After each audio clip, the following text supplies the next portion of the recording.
وزدنا علما وبارك لنا في علمنا وارزقنا الإخلاص في القول والعمل كاملا وعلما نافعا لا ينسى وتوفيقا دائما وصحة ويقينا وعافية.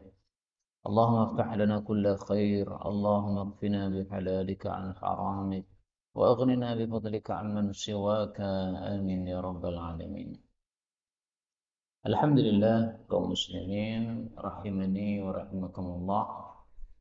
Kita lanjutkan tafsir Quran satu hari satu halaman dan kita sudah sampai pada halaman 211 surah Yunus ayat 21 sampai 25 insyaallah taala.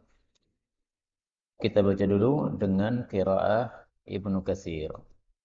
أعوذ بالله من الشيطان الرجيم.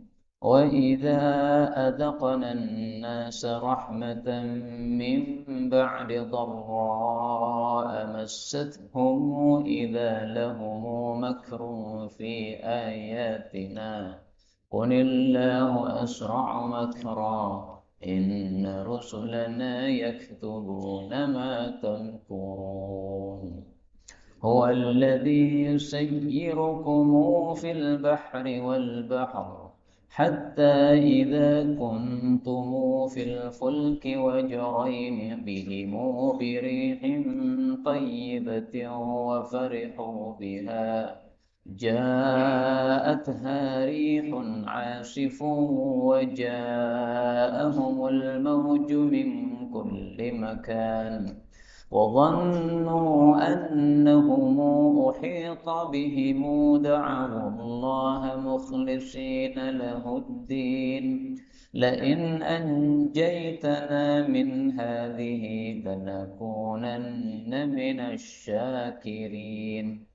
فلما أنجاهم إذا هم يبغون في الأرض بغير الحق يا أيها الناس إنما بغيكم على أنفسكم متاع الحياة الدنيا ثم إلينا مرجعكم فننبئكم بما كنتم تعملون.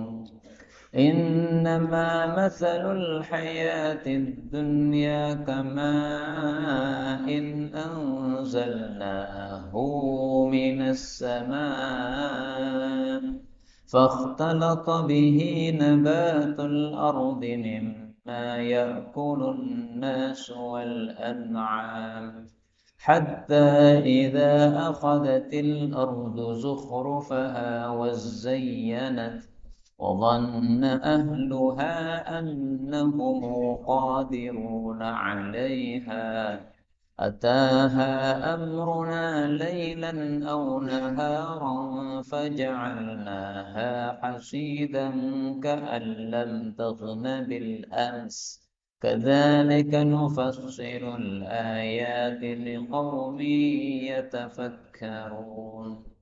والله يدعو إلى دار السلام ويهدي من يشاء إلى صراط مستقيم. Pada ayat 25 di sini ada dua perbedaan. Yang pertama, yasha'u ila. Di dalam qiraah Ibnu Katsir, ketika ada hamzah ketemu dengan hamzah, maka ini ada perbedaan bacaan. U-i. Nah, maka i-nya menjadi wawu. U-wi. Yasha'u-wi. Ya. Maka di sini ada tanda titik di bawah. Tanda titik di bawah kalau dikasih harokat itu berarti ada perubahan huruf. Ya. Menjadi wawu. Yasha'u-wila. Kemudian sirat ini di sampingnya dituliskan di situ riwayat Kumbul membaca bisin dengan huruf sin badalah shad sebagai ganti dari shad. Nah, maka sinnya ditaruh di atas itu tanda bahwa bisa diganti dengan sin. Nah, coba kita ulangi lagi ayat 25 dengan dua perubahan ini. Wallahu yad'u ila daris salam wa yahdi man yasha'u ila siratim mustaqim. Ila sirat. Ini tadi adalah bacaan Quran dengan qiraat Ibnu Katsir Al-Makki rahimahullahu taala. Adapun tafsirnya secara ringkas, Allah mengatakan pada surah Yunus ayat 21. Wa idza dan apabila adzaqna kami cicipkan, kami timpakan an-nasa kepada para manusia, maksudnya orang-orang kafir. Rahmatan akan rahmat, yaitu kenikmatan. Min ba'di setelah dharra'a kemadaratan, yaitu musibah. Masathum yang menimpa kepada mereka, idza tiba-tiba lahum bagi mereka makrun, ada makar, fi ayatina terhadap ayat-ayat kami. Qul katakanlah Allahu Allah itu asra'u lebih cepat makra makarnya, maksudnya siksanya. Inna sesungguhnya rusulana utusan-utusan kami, yaitu para malaikat, yaktubuna mereka mencatat ma tamkurun apa yang kalian makarkan. Ayat ini bicara tentang sifat orang-orang kafir. Maka yang dimaksud an-nas manusia bukan seluruh manusia, tapi manusia-manusia kafir. Dan sudah sering disampaikan bahwa di dalam Al-Quran, kata-kata al-insan yang artinya manusia, itu sering bermakna orang kafir. Demikian juga an-nas kadang-kadang artinya adalah orang kafir, seperti pada ayat ini. Orang kafir ketika mendapatkan rahmat atau nikmat, setelah mendapatkan musibah, maka mereka sudah lupa kepada Allah, akhirnya mereka berbuat makar lagi kepada ayat-ayat Allah. Yang dimaksud berbuat makar kepada ayat-ayat Allah adalah mendustakan ayat-ayat Allah. Jadi ingatnya kepada Allah ketika ada musibah saja. Begitu musibah selesai, maka sudah tidak ingat lagi sama Allah. Sehingga mendustakan ayat Allah lagi. Dan makna seperti ini kita temukan dalam hadis Rasul Sallallahu Alaihi Wasallam riwayat Al-Imam At-Tirmidzi. Mari kita lihat hadisnya. Meskipun hadis ini didhaifkan oleh Imam Tirmidzi, tetapi maknanya sahih. Bahwa Nabi Shallallahu Alaihi Wasallam bersabda kepada Husain, ya Husain, wahai Husain, kam ta'budul yawma ilahan, berapa Tuhan yang kamu sembah hari ini? Qala abi, maka dijawab oleh Husain, sab'atan, ada 7 Tuhan. Sittatan fil ardi, 6 Tuhan di bumi, yaitu arca-arca itu. Wa wahidan fis sama, dan 1 Tuhan yang ada di langit. Qala, Nabi bertanya, fa ayyuhum ta'uddu, maka dari Tuhan-Tuhanmu itu mana yang kamu pakai? Liraghbatika wa rahbatika, ketika engkau berharap atau engkau sedang takut. Qala, Husain mengatakan, alladzi fis sama, zat yang ada di langit. Nah, ini hadisnya adalah kata Imam Tirmidzi, derajatnya gharib. Gharib itu maknanya untuk di sini adalah hadis ini dhaif. Nah, tapi maknanya sahih, bahwasanya orang-orang kafir sukanya begitu, menyembah selain Allah. Terus ingatnya sama Allah hanya ketika ada musibah, seperti yang disebutkan dalam ayat ini. Kalau sudah mendapatkan rahmat, sudah lupa sama Allah, sehingga mendustakan ayat Allah lagi. Kita ambil beberapa faedah dari ayat ini. Faedah yang pertama, orang kafir ingat Allah hanya kadang-kadang. Orang munafik tidak ingat kepada Allah Subhanahu wa taala sama sekali. Sementara orang beriman selalu ingat kepada Allah Subhanahu wa taala. Mari kita lihat dalilnya. Allah Subhanahu wa taala menyebutkan bahwasanya orang-orang munafik tidak ingat kepada Allah Subhanahu wa taala sama sekali. Surat An-Nisa ayat 142. Wa idza qamu ila sholati qamu kusala. Kalau mereka berdiri salat, mereka salatnya malas. Yura'unan nas, riya kepada manusia, wa la yadhkurunallaha illa qalila. Mereka tidak ingat kepada Allah kecuali sedikit. Nah, kata-kata kecuali sedikit ini ditafsirkan oleh sebagian ulama, maksudnya sama sekali tidak ingat kepada Allah. Ini bahasa Arab seperti ini mengatakan kecuali sedikit, maksudnya sama sekali tidak ingat kepada Allah Subhanahu wa taala. Adapun orang-orang beriman, maka mereka banyak ingat kepada Allah sebagaimana disebutkan dalam banyak ayat, antara lain surat Al-Ahzab ayat 35. Allah mengatakan wadz-dzakirinallaha katsiran wadz-dzakirat. Laki-laki yang selalu ingat atau banyak ingat kepada Allah dan perempuan yang selalu ingat atau banyak ingat kepada Allah Subhanahu wa taala. Dan sudah pernah dijelaskan dulu bahwa menurut para ulama, kalau kita pagi baca wirid pagi, sore baca wirid sore, malam sebelum tidur baca wirid sebelum tidur, itu sudah termasuk orang yang banyak ingat kepada Allah Subhanahu wa taala. Maka tolong wirid pagi sore jangan dilepaskan. Wirid pagi sore dijaga terus, sebelum tidur juga begitu, wirid sebelum tidur. Jangan sampai tidur sebelum membaca wirid, supaya kita termasuk orang-orang yang banyak zikir kepada Allah Subhanahu wa taala. Faedah kedua, dalam ayat ini disebutkan Allah itu lebih cepat makarnya. Seolah-olah Allah memiliki sifat berupa makar. Padahal makar itu sifat yang jelek dan Allah tidak punya sifat jelek. Nah, maka jawabnya adalah perkataan Allah lebih cepat makarnya itu bukan berarti Allah punya sifat makar, bukan, tapi Allah membalas makarnya orang-orang kafir. Nah, membalas terhadap makar diungkapkan dengan kata-kata Allah punya makar. Tapi Allah tidak punya sifat makar karena makar itu sifat yang jelek. Sementara Allah hanya memiliki sifat-sifat yang baik, tidak ada sifat yang jelek bagi Allah Subhanahu wa taala. Sebagaimana disebutkan pada surat Ar-Rum ayat 27, walahul matsalul a'la, dan hanya bagi Allah sifat-sifat yang tertinggi. Jadi semua sifatnya Allah tinggi, baik, tidak ada yang jelek sama sekali. Faedah berikutnya, yang dimaksud rusulana, para utusan kami, ini maksudnya adalah malaikat hafadzah, malaikat pencatat amal manusia. Nah, maka kadang disebut raqibun atid, kadang disebut qa'id, kadang disebut rusulana, kadang disebut hafadzah. Ini maknanya sama, yaitu malaikat yang mencatat amal manusia. Disebut qa'id pada surat apa? Pada surat Qaf. Allah Subhanahu wa taala menyebutkan malaikat hafadzah, raqib atid dengan istilah qa'id. إِذْ يَتَلَقَّى الْمُتَلَقِّيَانِ عَنِ الْيَمِينِ وَعَنِ الشِّمَالِ قَعِيدٌ. Ada malaikat yang duduk di arah kanan dan arah kiri. Namanya siapa? Nah, tidak ada namanya dalam ayat ini, tidak disebutkan namanya. Raqibun atid itu bukan nama, tapi adalah sifatnya malaikat tersebut.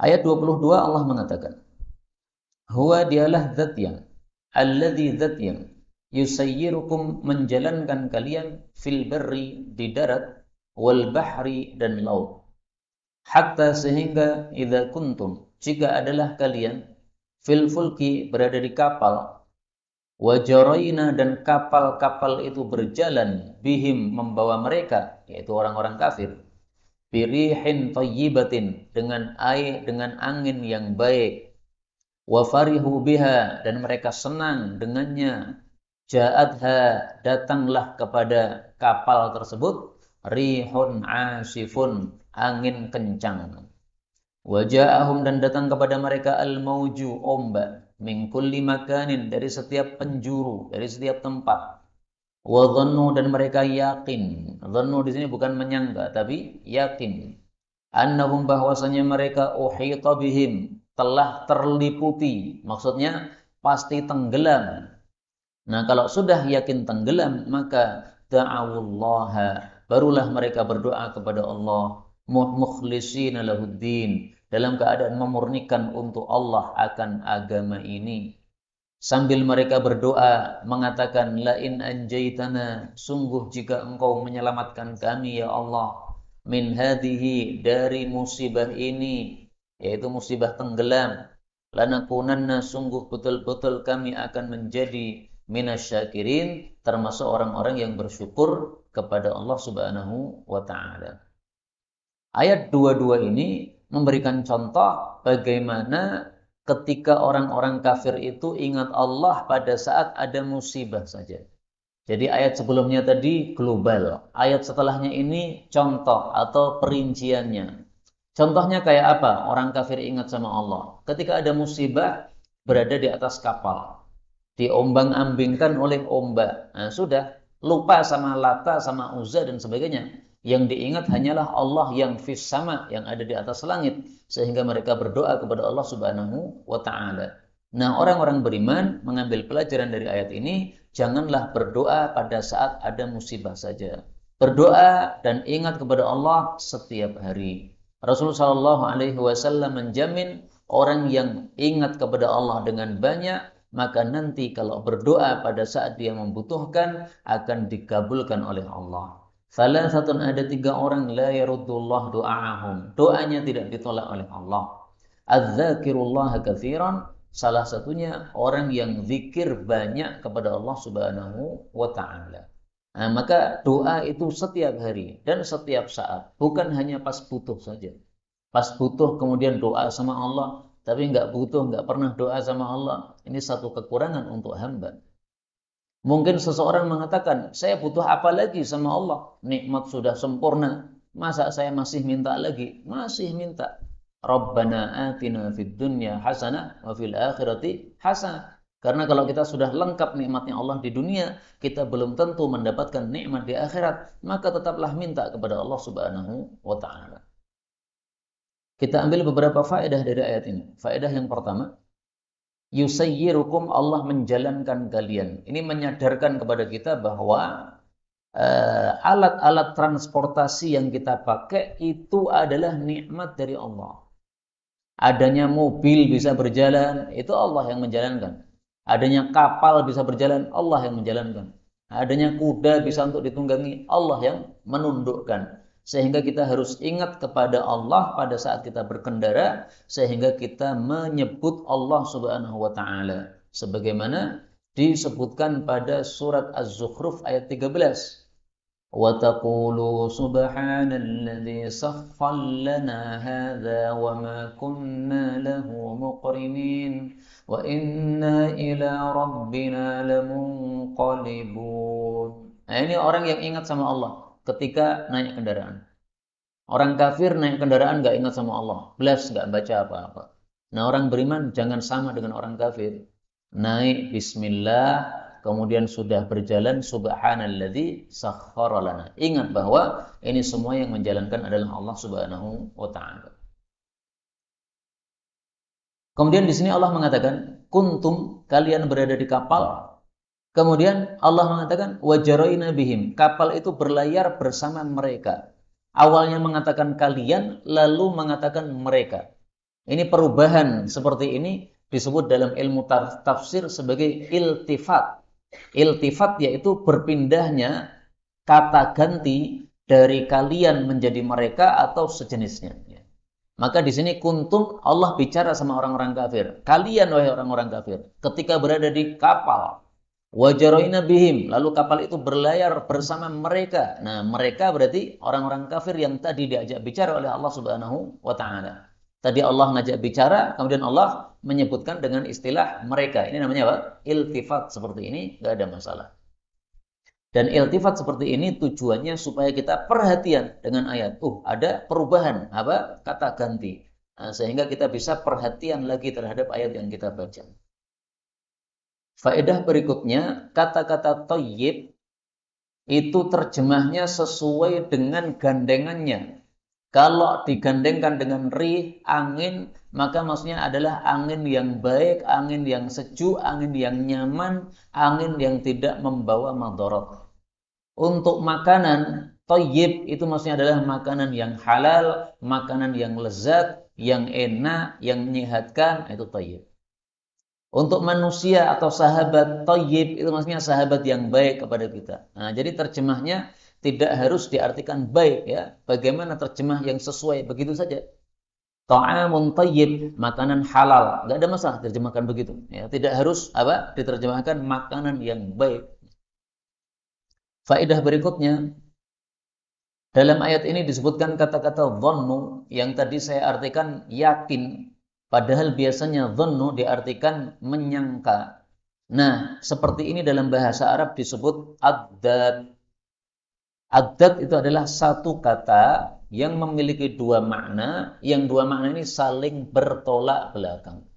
Menyangka itu kebalikan dari yakin.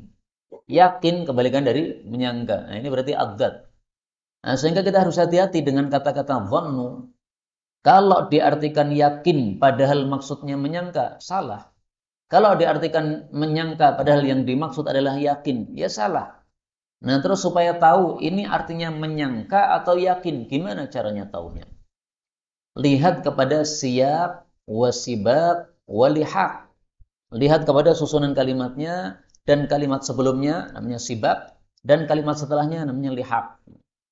Jadi susunan ayat atau kalimat itu bisa mengubah makna. Kemudian kalimat sebelumnya atau kalimat setelahnya itu bisa mengubah makna suatu kata. Itulah makna apa? Siyaq atau sibaq, lihaq. Nah, dhannu di sini yang pas diartikan yakin.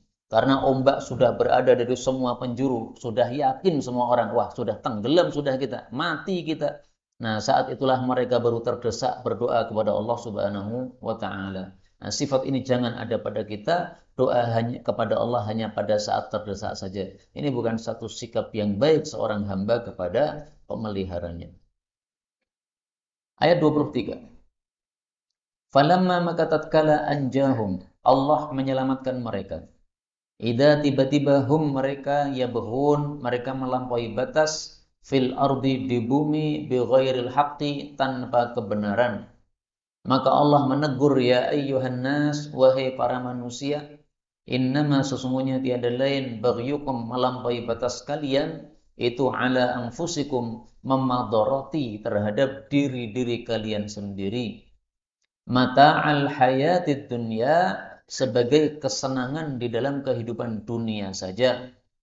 Thumma kemudian ilaina hanya kepada kami marji'ukum tempat kembali kalian. Fanunabbi'ukum lalu kami akan mengabarkan kepada kalian bima kuntum ta'malun dengan apapun yang kalian dulu beramal yaitu di dunia. Maksud ayat ini adalah bahwasanya orang-orang kafir tadi setelah doa sungguh-sungguh kepada Allah, lalu Allah pun mengabulkan doa mereka, diselamatkan dari tenggelam, maka mereka pun kembali zalim, kembali kafir, kembali berbuat maksiat, kembali durhaka kepada Allah Subhanahu wa taala. Nah, maka kata Allah, itu perbuatan kalian seperti itu hanya memudarati kalian, tidak memudarati saya sama sekali. Jadi kafirnya orang kafir tidak mengurangi kekuasaan Allah. Demikian juga sebaliknya, imannya orang beriman tidak menambah kerajaan Allah Subhanahu wa taala. Itu semua kembali kepada hamba sendiri. Kita ambil beberapa faedah dari ayat ini. Faedah yang pertama, yabghun melampaui batas, bi ghairil haqqi tanpa kebenaran. Semua melampaui batas itu tidak ada yang benar. Maka kata-kata bi ghairil haqqi tanpa kebenaran ini sebagai penegasan bahwa mereka berbuat tanpa kebenaran. Tidak ada orang melampaui batas dengan benar, enggak mungkin. Namanya melampaui batas pasti tanpa kebenaran. Sehingga kata-kata bi ghairil haqqi ini penegasan betul-betul yang kamu lakukan itu batil, bukan sesuatu yang benar. Dan contoh seperti ini kita temukan juga dalam ayat yang lain. Misalnya Allah Subhanahu wa taala menyebutkan pada surat Baqarah ayat 61. Wa yaqtulunan nabiyyin, mereka membunuh para nabi bi ghairil haqqi tanpa kebenaran.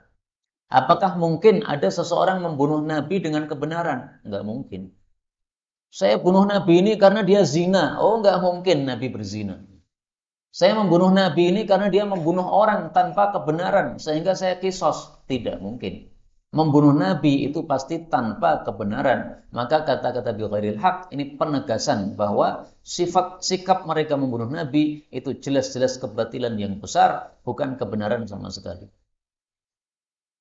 Faedah berikutnya, kata-kata ala anfusikum atas diri kalian maksudnya adalah memadarati terhadap diri kalian.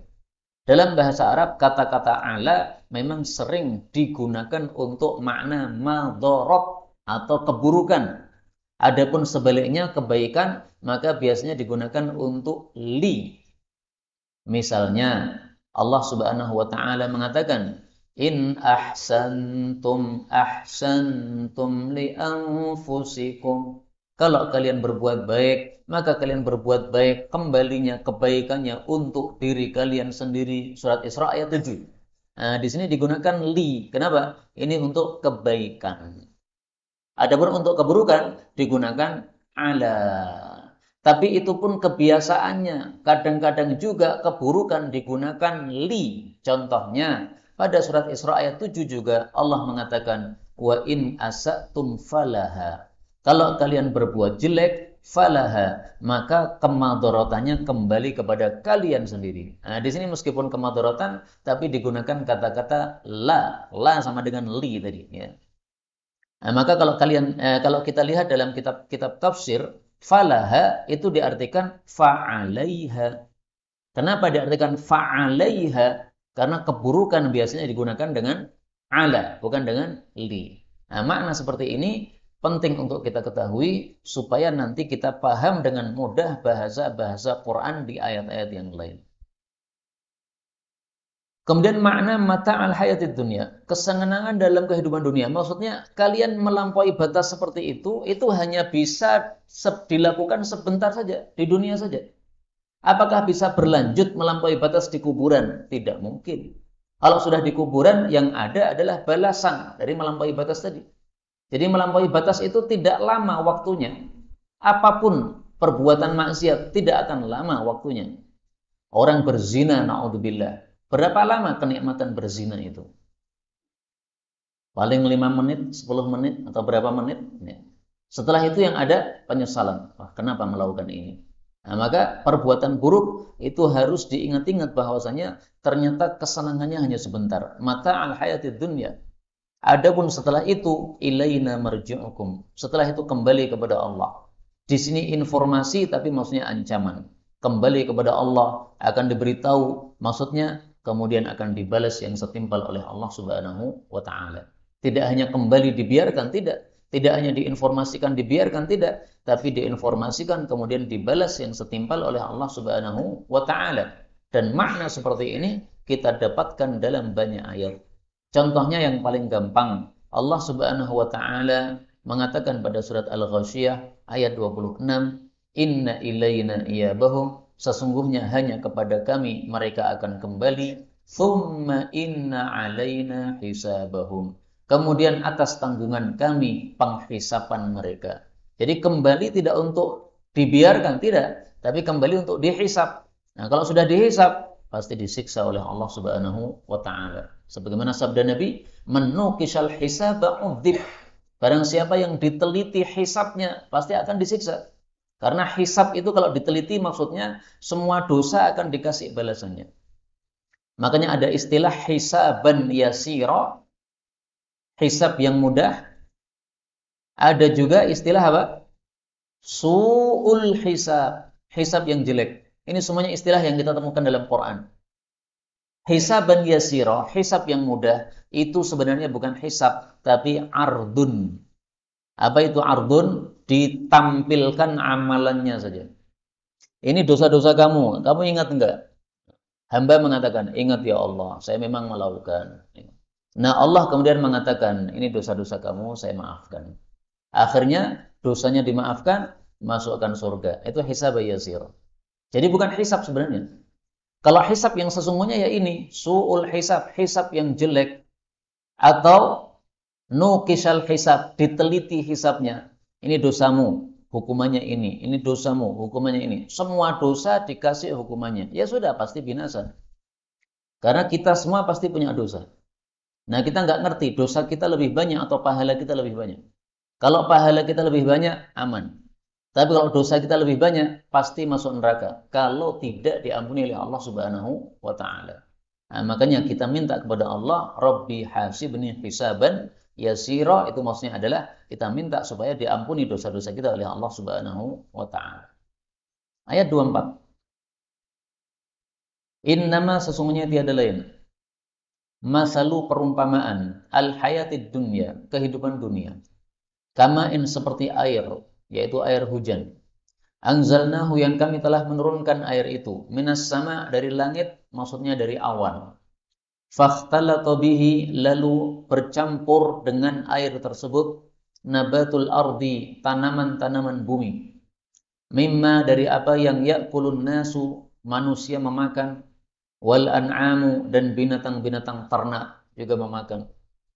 Hatta, sehingga idza akhadat, apabila telah mengambil al-ardu, bumi itu, zukhrufaha, hiasannya, wazayyanat, dan dia telah berhias. Supaya zukhruf tidak sama dengan zayyanat, ya boleh diganti misalnya keindahannya. Hatta idza akhadatil ardu zukhrufaha, sehingga ketika bumi telah mengambil keindahannya, wazayyanat, dan sudah berhias, wa dhanna ahluha, dan menyangka pemiliknya, annahum, bahwasanya mereka, qadiruna 'alaiha, mereka berkuasa terhadap tanaman tersebut, terhadap bumi tersebut. Ataha, datanglah kepadanya, amruna, perintah kami, maksudnya siksa, lailan, baik di waktu malam, au naharon, atau di waktu siang. Faja'alnaha, maka kami menjadikan bumi tersebut hasidan, seperti terketam, ka'allam taghna, seolah-olah tidak ada wujudnya, bil amsi, kemarin. Kadzalika, seperti itulah, nufassilu, kami jelaskan al-ayat, ayat-ayat ini, liqaumi yatafakkarun, bagi kaum yang berfikir. Maksud ayat ini adalah bahwasanya dunia itu adalah fana. Fana itu kebalikan dari baqa. Baqa itu kekal, fana itu tidak kekal. Nah, dunia itu fana. Maka Allah menggambarkan dunia seperti air hujan turun. Kemudian sudah bercampur dengan tanah, bercampur dengan tanaman, akhirnya muncul beraneka ragam yang sangat indah sekali. Tapi suatu saat nanti tanaman yang indah dan hijau dan beraneka ragam itu pasti akan kering, mati lagi. Musim hujan turun, maka dia menghijau. Musim kering datang, maka dia mati, mengering. Nah, seperti itulah dunia. Tidak akan kekal, pasti fana, pasti habis. Maka maksud ayat ini adalah jangan mengejar dunia karena dunia fana. Kalau mau mengejar, kejarlah akhirat karena akhirat itu sifatnya adalah kekal. Sebagaimana kata Allah Subhanahu wa taala dalam ayat yang lain, "Ma 'indakum yanfad." Apa yang ada pada kalian, harta dunia, itu pasti habis. "Wa ma 'indallahi baqa." Adapun apa yang ada di hadapan Allah, itulah yang pasti kekal, tetap ada terus-menerus. Rasulullah SAW pernah makan daging, kemudian tanya kepada istrinya, yang tersisa daging apa? Maka dijawab, yang tersisa adalah misalnya sampilnya, ya, sampilnya. Yang lain-lain sudah habis, karena sudah diberikan ke sana kemari. Apa kata Nabi SAW? Beliau mengatakan, semuanya tetap ada, yang tersisa bukanlah sampilnya, semuanya tetap tersisa, yang ada hanyalah sampil ini. Maksudnya gimana? Maksudnya dibalik oleh Nabi SAW cara berpikirnya. Untuk makanan yang kita makan, maka itu tidak akan ada bekasnya di akhirat, karena sudah habis kita makan. Tapi yang kita serahkan kepada orang-orang, kita berikan kepada orang-orang, dibagi-bagikan, itulah yang masih tersisa sampai di akhirat. Memang faktanya terlihat yang tersisa cuma sampil, inilah akan kita makan. Tapi hakikatnya yang tersisa bukan sampil itu. Sampil itu nanti akan kita makan, kalau sudah diolah oleh perut, nanti akan keluar jadi kotoran. Tapi yang kita sedekahkan itulah yang tersisa sampai di akhirat. Nah, maka Rasulullah memikirkan akhirat, bukan memikirkan dunianya. Karena dunia dianggap sesuatu yang fana, tidak ada nilainya di hadapan Allah Subhanahu wa taala. Karena itu, mari kita berpikir akhirat. Rasul sallallahu alaihi wasallam bersabda, "Idza matal insan," apabila manusia sudah mati, maka yang qata' amalu, sudah putus amalnya, enggak ada lagi amal yang mendatangkan pahala untuk dia, illa min thalath, kecuali 3 perkara, shadaqatin jariyah, sedekah jariyah. Nah, maka ketika ada kesempatan sedekah jariyah, mari kita ikut sesuai dengan kemampuan. Ada pembangunan pesantren, ikutlah meninggalkan bekas di pesantren tadi berupa sedekatin jariyah. Ada pembangunan masjid, dimanapun, tidak harus masjid ini. Di masjid yang kita nggak pernah sholat pun, kalau bisa kita tinggalkan bekas di situ, sedekatin jariyah. Maka pernah saya bilang kepada beberapa teman bahwa ketika kita mampir di masjid, itu bisa kita tinggalkan dua bekas kebaikan. Bekas pertama, bekas sholat sunnah di situ. Mampir di masjid, jangan hanya pipis saja, tapi pipis sempatkan sholat sunnah. Nah, ini bekas kebaikan di situ. Dua, cemplungkan dalam kotak infak. Nah, bekas kebaikan. Nanti kalau dari uang kita itu digunakan untuk fasilitas masjid atau membangun masjid, maka masjid itu selama masih dipakai, fasilitas masih dipakai, pahala masih ngalir sama kita. Nah, ninggalkan bekas kebaikan pada tempat-tempat di atas muka bumi. Ini sesuatu yang baik, sesuai dengan kalam Allah dalam Al-Quran. Allah Subhanahu wa Ta'ala mengatakan, Yauma idin tuhaddithu akhbaraha. Surat Az-Zilzal ayat 4. Pada hari itu di akhirat, bumi akan menceritakan berita-beritanya. Beritanya apa? Kalau melakukan kebaikan di satu tempat, dia akan bicara kepada Allah. Ini dulu orang ini berada di sini melakukan kebaikan ini. Salat di sini, sedekah di sini. Nah, tinggalkan dua kebaikan minimal ketika kita singgah pada satu masjid. Kalau bisa kebaikan yang lain kita tinggalkan lebih bagus. Misalnya, kalau Anda seorang ustaz, maka bisa meninggalkan pengajian dimanapun masjid yang ada. Ini sangat bagus. Keliling di masjid-masjid untuk menyampaikan tausiah, meskipun hanya kultum kuliah 7 menit, tapi semua masjid sudah pernah kita singgahi untuk kultum. Ini sesuatu yang bagus. Dan tidak ada masalah kita minta izin kepada takmirnya kalau memang diizinkan untuk menyampaikan satu kultum yang penting. Nih, kalau memang diizinkan tidak ada masalah. Kita ambil beberapa faedah. Faedah yang pertama, dalam ayat ini Allah menggambarkan dunia dengan membuat masal, perumpamaan. Dan perumpamaan-perumpamaan dalam Al-Quran itu sangat banyak sehingga dibukukan oleh ulama dalam satu kitab dengan judul Al-Amsalu fil Quran. Permisalan-permisalan yang disebutkan dalam Al-Quran. Ini ditulis oleh Al-Imam Ibnul Qayyim, wafat tahun 751 Hijriyah, rahimahullahu ta'ala. Maka perumpamaan-perumpamaan dalam Quran, kalau kita belum paham apa maksudnya, apa tujuannya Allah membuat perumpamaan ini, kita bisa rujuk pada kitabnya Ibnul Qayyim ini. Dia sudah memuat semua perumpamaan dalam Al-Quran dan ditafsirkan dengan panjang lebar oleh beliau. Tapi sebenarnya maksud perumpamaan yang kita baca ini ringkas, yaitu dunia adalah fana, selesai. Faedah berikutnya, yang dimaksud fakhtalata, airnya bercampur dengan tumbuh-tumbuhan bumi. Nah, ini sebagian ulama tafsir mengartikan bercampur itu maksudnya adalah beraneka ragamnya tumbuhan yang muncul. Jadi air masuk ke bumi, kemudian bercampur dengan tumbuhan. Nah, kemudian tumbuhan yang muncul itu beraneka ragam. Ada yang hijau, ada yang merah, ada yang kuning. Itulah kemudian disebutkan dengan istilah ikhtalata, campur.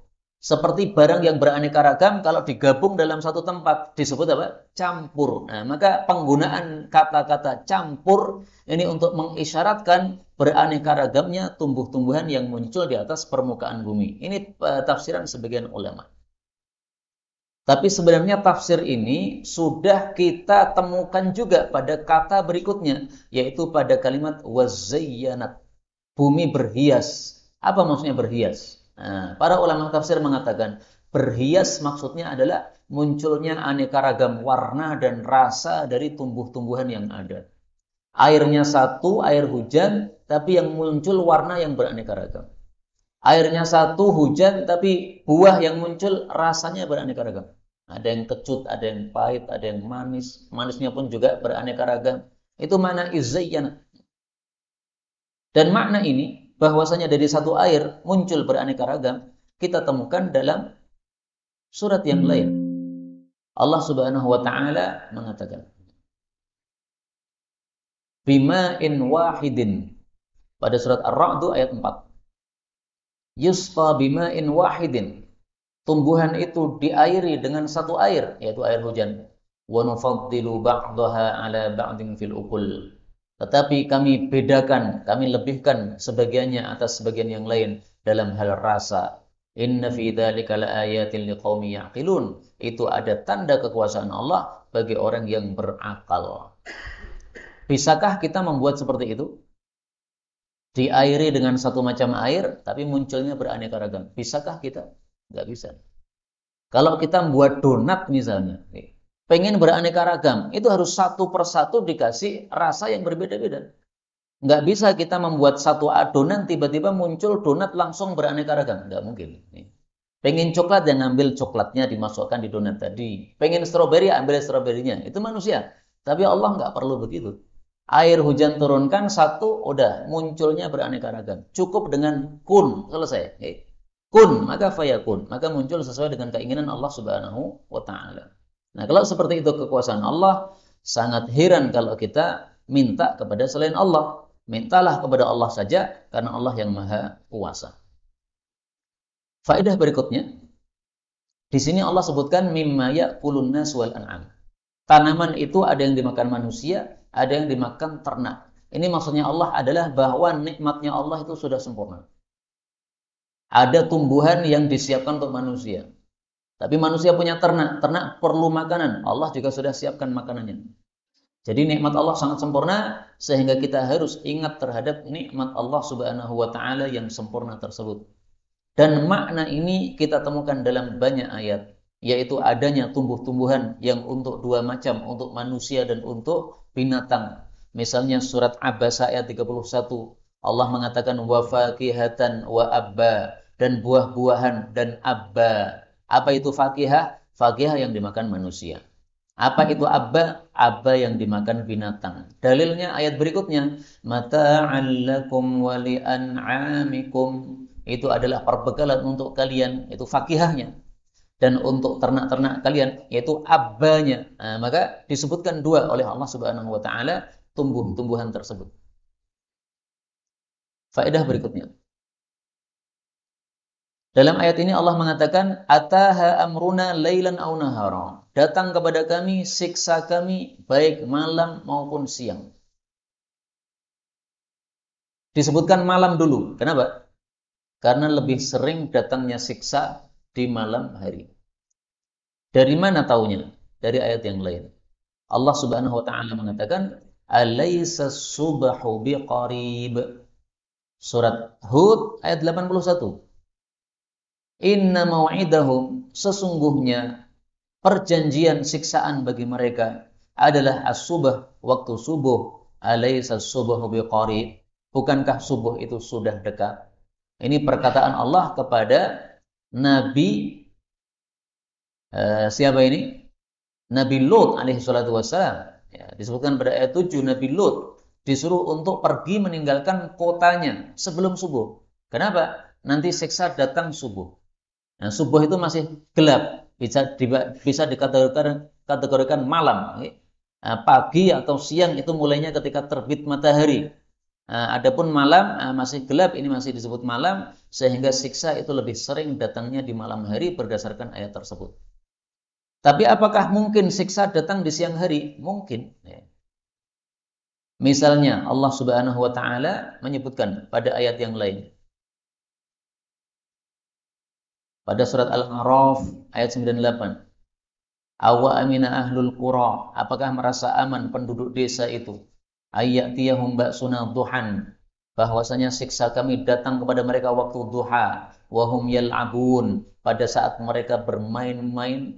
Nah, berarti siksa Allah datang pada waktu siang itu mungkin, tapi malam lebih sering. Dan pada surat ini Al-A'raf ayat 98 pun Allah sebutkan siksa malam duluan. Afa amina ahlul qura ayyatiyahum ba'suna bayatan, siksa datang di malam hari, wahum naimun, dalam keadaan mereka tidur. Kemudian turun siksa Allah Subhanahu wa Ta'ala. Nah, disebutkan malam terlebih dahulu. Kenapa? Karena lebih sering siksa datang pada malam hari, meskipun bisa saja siksa datang pada siang hari. Siksa datang pada malam hari, kenapa? Ya, supaya orang tidak ada persiapan, sehingga mereka semuanya terkena siksa Allah Subhanahu wa Ta'ala tersebut. Kalau siang hari, kadang-kadang ada orang masih bisa lari, menghindar. pada waktu ada tsunami di Aceh misalnya. Nah, itu ada orang-orang selamat, tapi meskipun banyak yang tidak selamat. Nah, yang sebagian yang selamat karena sempat menyelamatkan diri. Kita bertemu dengan orang-orang Aceh asli dari sana, kita tanya waktu itu tahun 2004, 2005, awal 2005, maka kita tanya, bagaimana Pak bisa selamat? Sementara kampung sudah hancur semua. Kita lihat yang berada di tengah hanya masjid, sampingnya semua rumah itu berkilo-kilo, semuanya sudah rata dengan tanah. Nah, mereka mengatakan, kami waktu melihat tsunami lari ke masjid, ingat sama Allah. Udah doa sama Allah. Ya Allah, yang bisa menyelamatkan hanya Engkau. Nah, menyelamatkan diri ke masjid, diselamatkan oleh Allah Subhanahu wa taala. Dan ini mengingatkan kita kepada hadis Nabi sallallahu alaihi wasallam. Beliau bersabda, "Idza ahatun," apabila ada suatu penyakit minas sama yang turun dari langit, unzilat diturunkan oleh Allah Subhanahu wa taala, surifat an ummaril masajid, maka penyakit itu akan dipalingkan dari orang-orang yang memakmurkan masjid. Ternyata tidak hanya penyakit yang dari langit saja, tapi musibah di bumi, tsunami, nah ini terbukti. Orang-orang yang kemudian datang ke masjid, ingat sama Allah, diselamatkan. Yang di luar masjid, kena semua. Nah, orang ketika ada musibah, lari ke masjid. Ini pasti orang biasa ke masjid.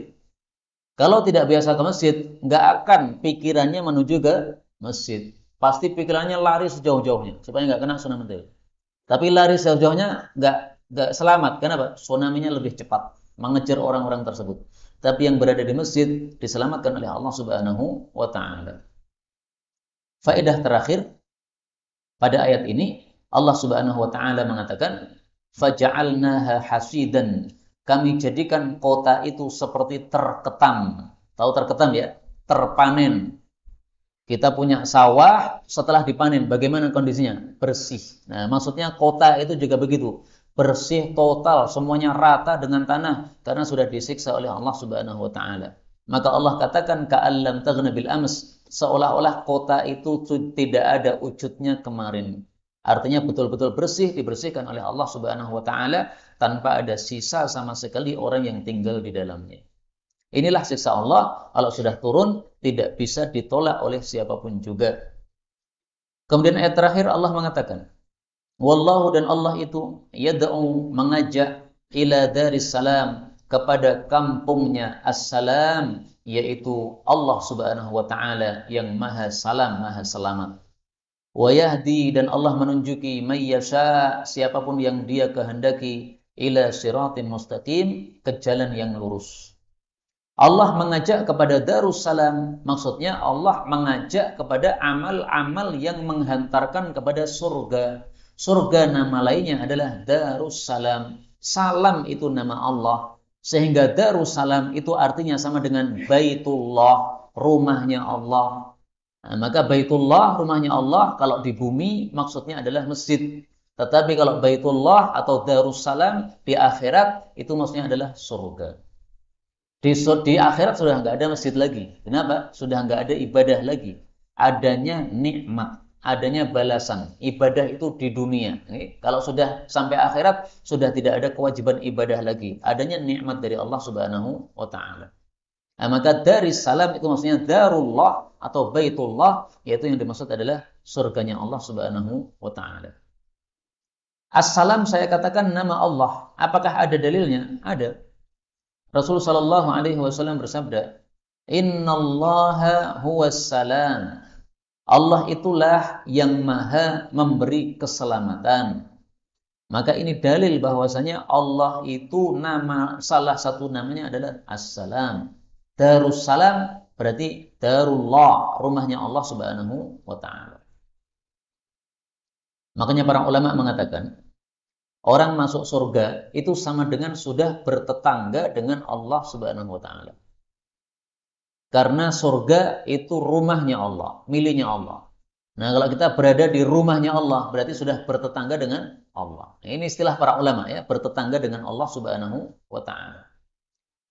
Dan istilah itu dikaitkan oleh para ulama dengan satu kaidah yang sangat penting, yaitu kaidahnya mengatakan al-jar qablad dar. Al-jar, cari tetangga, qablad dar, sebelum cari rumah.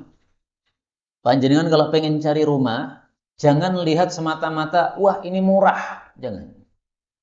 Kalau murah, tapi ternyata tetangganya semuanya orang jelek, nanti panjenengan ikut jelek. Tapi lihat dulu tetangganya.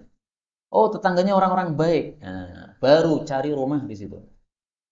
Tapi kalau sekedar cari murah, nanti padahal semuanya orang jelek, anak kita jadi rusak, keturunan kita jadi rusak, cucu kita jadi rusak, semuanya kita sendiri juga ikut rusak. Kaidah ini al-jar qabla dar, perhatikan tetangga sebelum beli rumah, sebelum cari rumah. Ini kita temukan dalilnya dalam Al-Qur'an. Mari kita lihat pada surat At-Tahrim ya. Allah Subhanahu wa taala menceritakan tentang istrinya Fir'aun, Asiyah namanya. Dia berdoa kepada Allah, Rabbi ibnili indaka baitan fil jannah. Wahai Rabbku, ibnili, bangunlah untukku, indaka, di hadapanmu, baitan fil jannah, rumah di dalam jannah. Nah, di sini Maryam mengatakan indaka baitan. Dia tidak mengatakan baitan indaka. Padahal mestinya ibni, bangunkan li untuk saya. Apa yang dibangun? Baitan, rumah dulu, ya kan? Tapi dia katakan indaka, di hadapanmu. Nah, ini cari tetangga dulu. Saya pengen jadi tetangganya Allah. Maka indaka, di hadapanmu. Baru setelah itu baitan, rumah fil jannah. Nah, maka dari ayat ini diambil pelajaran oleh para ulama, al-jar, tetangga, diperhatikan dulu qabla dar, sebelum rumahnya, sebelum kita beli rumah atau cari rumah. Maka di sini pun juga ya, Allah mengatakan wallahu yad'u ila daris salam, sehingga yang masuk surga dianggap sebagai tetangganya Allah Subhanahu wa taala. Mudah-mudahan semua kita masuk surga tanpa hisab, tanpa azab, dan menjadi tetangga-tetangga Allah Subhanahu wa taala. Amin ya rabbal alamin. Walhamdulillahi rabbil alamin.